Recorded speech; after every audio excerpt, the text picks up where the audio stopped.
असे गेले आमचे नाशिकमधले 2 दिवस. नमस्कार.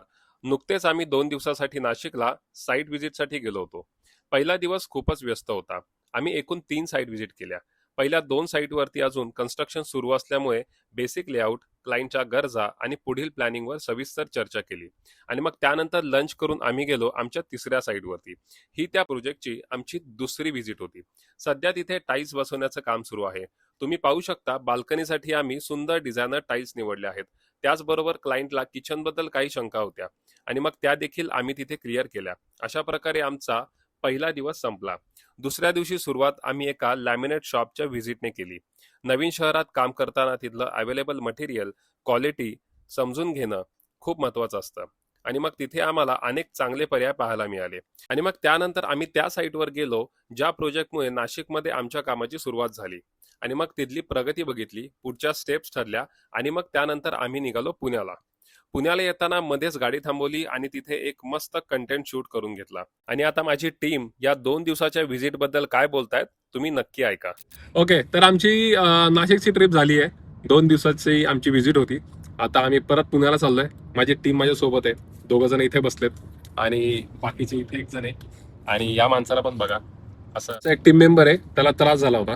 हे बाकीचे तुमचं काय म्हणणं आहे? ऍक्च्युअली ते म्हणजे रात्री त्यांना आम्ही म्हणलो होतो की तुम्ही त्यांच्याबद्दल झोपा नाही लवकर, विचारले तुला. but ते तू काम आपल्या करत बसले. कामाबद्दल. आता हे बाकीचे जे माझ्या बाजूला बसलेत जे खूप दाखवतात की ते खूप सभ्य आहेत आणि एकदम असं नीट वगैरे बसलेत, ते आता सांगतील की कशी झाली आमची व्हिजिट नाशिकची.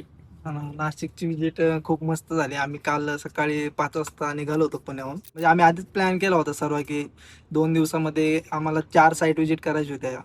तर कसं प्लॅन करणार हे पूर्ण आलं ते आमचं प्लॅनिंग सगळं झालं होतं की काल आम्ही 3 साईट व्हिजिट आणि आज आमच्या 1 साईट व्हिजिट असं प्लॅन झालं होतं. तर प्लॅननुसार सगळं एक्झिक्यूट झालेलं आहे. एकदम मस्त साईट व्हिजिट झालेले आहे. सर्व क्लायंट हॅप्पी आहेत आणि आता करण बोलेल. तर आम्हाला यात नवीन नवीन अनुभव पण आले की वेंडर कडून काय काय चुका होतात तिकडे. डिटेल ड्रॉइंग दिलं तरी साईटवर काही ना काही प्रॉब्लेम येतातच. तर त्यामुळे रेग्युलर साईट व्हिजिट पाहिजेच. तर हे ड्रॉइंग कसं पाहिजे? ड्रॉइंग एकदम डिटेल मध्ये detail पाहिजे. अच्छा, ठीक आहे. खूप झाला, खूप फुटेज घेतोय आता. आमच्या टीम मध्ये अजून 1 जण आहे जो आता गाडी चालवतोय. चालूच आहे. आमच्या टीम मध्ये हा ऍक्च्युली माझ्यासोबत गेले 10 वर्षाला काम करतोय. थोडा आगाव आहे पण चांगलं काम करतो. आणि हे तुम्ही इथे जे बघताय, हा हे माणूस राहुल सर बघताय, आहेत हे आमचे साईट सांभाळतात, Rahul site sir. Supervise Rahul करतात. सर. हे दोघं पण, हे दोघंही तुम्ही जे बघताय हे आमचे साईट सांभाळतात. म्हणजे मटेरियल आणून द्यायचंय किंवा काय बाकी सगळं असेल, वर्कर लोकांना सांभाळायचंय, हे कामं करतात. हा माणूस आणि हा माणूस, हे चेहरे लक्षात ठेवा. तर अशी होती आमची ट्रिप. आता परत आम्ही जेव्हा नाशिकला जाऊ तेव्हा परत एकदा ब्लॉग टाकूच. नक्कीच. Thank you. Bye bye. Bye. Bye bye.